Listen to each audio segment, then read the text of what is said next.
Although Real Madrid look better these days, they are still lost, and Liverpool exposed them. This wasn't just an away loss, this was another game where a high-intensity team physically destroyed Real Madrid. Atletico Madrid did it, PSG did it, and now Liverpool did it. Real Madrid look amazing when their opponent gave them space, but when a team presses, they fall apart. And honestly guys, all of us football fans expected more from Real Madrid. But the thing is, we're talking about Real Madrid. There's always some individual brilliance. There's always something that scares opponents, except for Liverpool recently. Let's talk about how Real Madrid lost against Liverpool. Or let me say this, how Liverpool broke Real Madrid again. And the fun part is, Liverpool didn't just beat Real Madrid.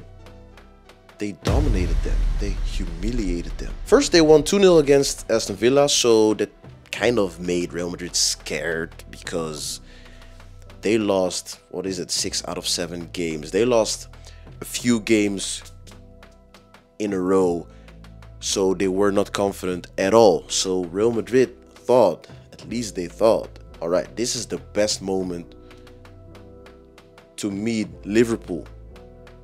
But then they won against Aston Villa 2-0. They were convinced, they gained some confidence, and then they met Real Madrid. And they went straight into a Champions League win against Real Madrid. Confidence came at the perfect time. And Mo Salah has been criticized a lot. Didn't score that many goals. It's quite interesting because although he's getting older and older, we always expect much from Mo Salah. Liverpool was being dependent on Mo Salah because he is, if you look at their squad, if you tell a person outside, if you tell them about Liverpool and Mo Salah, they'll say, yeah, I know him, the Egyptian king. The last thing, probably not, but you get my point. Mo Salah looked sharp. Wirtz looked sharp. They tried him out on the left. Gravenberch, sharp. Szoboszlai, McAllister, their midfield showed high intensity. They were great. They were pressing again. Their press was back. And the difference between both teams was simple. Liverpool have a structure. Liverpool has a system. Liverpool knew their roles. Real Madrid, they constantly change formations. 1 week it's 4-3-3. 1 week is 4-2-3-1. 1 week is 4-1-4-1. Camavinga on the right, Mastantuono on the right. Then Rodrigo plays or he's on the bench. Sometimes he plays, sometimes not. Nobody knows what's coming next, including the players. And I do get Xabi Alonso for keeping them sharp, but it's also confusing. And the problem with this is you cannot build chemistry or expect that you're building chemistry if you change the system, the players, the roles every single week. And don't get me wrong, this is all apart from injuries. Kylian Mbappe, he's incredible, but misused. Let's talk Mbappe. He adapted as a number 9. Yes, for sure, he scores goals. We've seen the highlights. He's in form. Absolutely. But this game exposed something important. Against a high defensive line, Mbappe is unstoppable. He runs behind the defensive line, behind the defenders. He's fast. He has the pace. He is direct. He can score goals. Against teams like Liverpool, who sit deeper and press like monsters, are physically strong. You guys know the Premier League teams. He needs the left wing. Something I noticed was he drifted wide every time to the left. And something Mbappe often tries during a game is taking on the defender. He wants 1v1 duels. He needs space to dribble. He wants to dribble. Although they use him for the run, he still wants to dribble as a winger. In my opinion, Xabi Alonso should have switched. Some things didn't work against Liverpool. He should have switched. He should have tried Mbappe on the left, try a real striker in the middle, because Mbappe is the most informed player right now. Vinicius Jr., I absolutely love him, but he played the whole game and he could have been substituted just to try out Mbappe on the left, and the real striker in the middle. And the thing is, it's not that Real Madrid doesn't have a real striker, because they have Gonzalo Garcia. He basically disappeared. I don't get it. He performed well during the Club World Cup, and I honestly expected him to get more playtime, and he might still get it throughout this season, but I already expected him to get a bit more. I expected him to have a better relationship with Xabi Alonso, and Xabi Alonso to trust him more, have more confidence in Gonzalo Garcia. And then there's Endrick. He's also a number 9. So there were some options, and I was quite surprised that Xabi Alonso didn't try something else, didn't adapt to the game and switch it up. I sometimes watch football, and of course it's easier to judge from the sidelines, but I sometimes watch football and wonder and ask myself, yo, coach, do something. But instead, nothing changed. Vinicius kept on struggling. Bradley was playing. He was prime Maicon, let's say Maicon. He was prime Dani Alves. Vinicius Jr. struggled. He couldn't win his duels. He couldn't fire goals, fire the ball on target.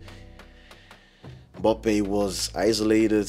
They couldn't really reach him. Arda Güler was overdoing the reaching of Mbappe, so that didn't work out. And what's really bad about it all is that Real Madrid became very, very predictable. Let's talk midfield. Real Madrid's midfield got bullied. It was men versus boys. It doesn't matter how talented you are. It doesn't matter how good you are. If you don't match intensity, you lose. And that's what we all saw. Liverpool's midfield was a machine. Gravenberch. Szoboszlai.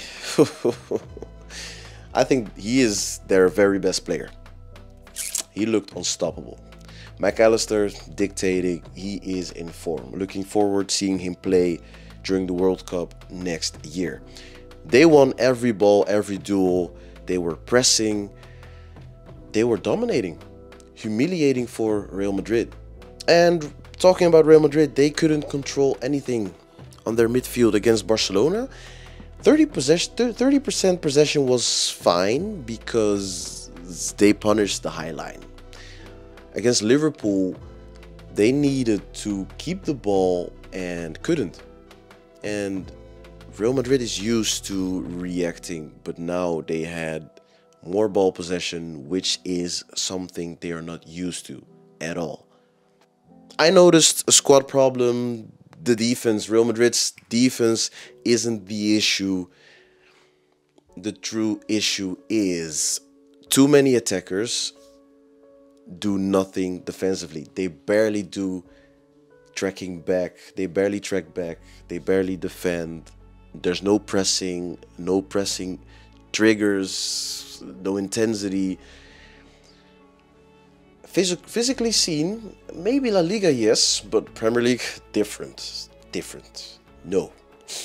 And the difference between Real Madrid's team last season and Real Madrid's team right now is they do the exact same things, such as relying on individual talent, but they just have a better team right now. They have more quality compared to last season, and of course, less injuries. But these elite European teams, these big teams like such as PSG, Atletico Madrid, and now Liverpool, you just can't beat them relying on individual brilliance, on talent.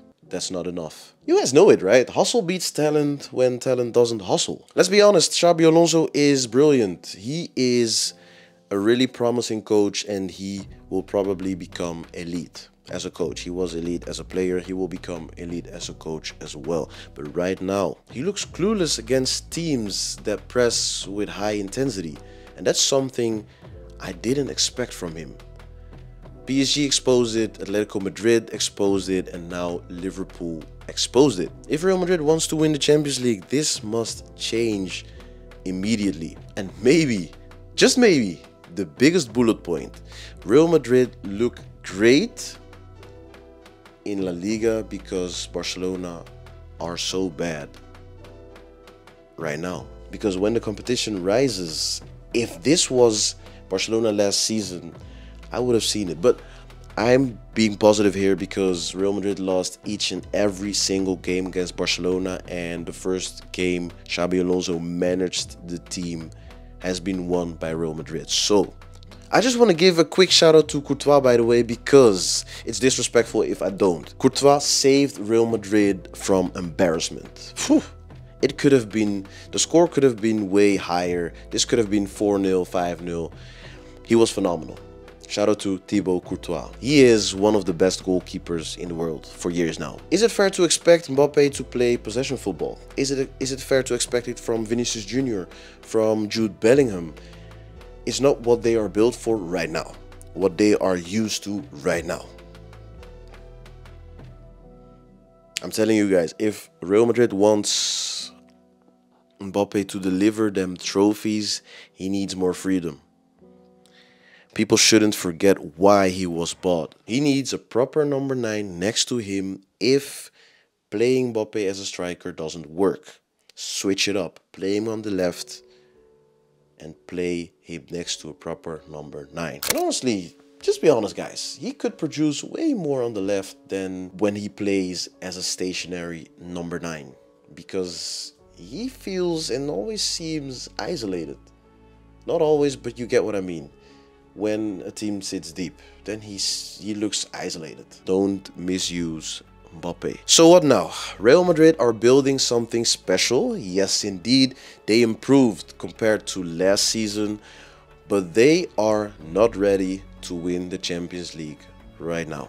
They are not ready at all. Why? They need structure, they need intensity, they need more chemistry, more importantly, they need a real identity. Tell me in the comments, guys, was this just another bad night for Real Madrid, or did Liverpool truly expose Real Madrid?